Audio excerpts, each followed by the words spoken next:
இன்றைய நாளுக்கான சிந்தனை. இயேசுவை பின் செல்ல விரும்புகிறவர்கள் எப்படிப்பட்ட வாழ்வு வாழ வேண்டும் என்பதை இயேசு இன்றைய நற்செய்தியில் தெளிவுபடுத்துகிறார். இயேசுவை பின் செல்ல விரும்புகிற வாழ்வு எளிதான வாழ்வு, அது ஒரு சவாலான வாழ்வு, வாழ்வதற்கு கடினமான வாழ்வு, ஆனாலும் நிறைவான வாழ்வு, மன மகிழ்ச்சியான வாழ்வு, உற்சாகம் தரக்கூடிய வாழ்வு, ஊக்கம் தரக்கூடிய வாழ்வு, மற்றவர்களுக்கு வாழ்வு தரக்கூடிய வாழ்வு. இயேசு தன்னலம் துறக்க வேண்டும் என்று சொல்கிறார். தன்னலம் என்பது சுயநலத்தை குறிக்கிறது. நாம் அனைவருமே நமது நலனை நாடுகிறோம்.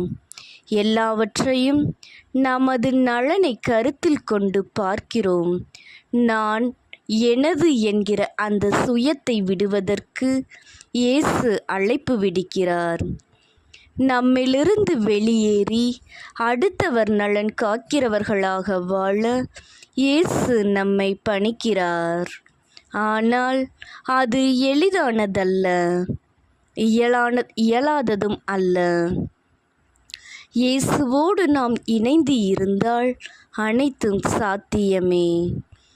இந்த உலகத்தில் நான் என்கிற வார்த்தை மட்டும் இல்லாதிருந்தால் நிச்சயம் அது இந்த உலகம் ஏற்றத்தாழ்வுகள் இல்லாமல் வாழ வழிவகுக்கும். இன்றைக்கு இந்த ஏற்றத்தாழ்வுகளுக்கு காரணம் இத்தகைய தன்னலம்தான். அந்த தன்னலத்தை நம்மிலிருந்து வேறறுப்போம்.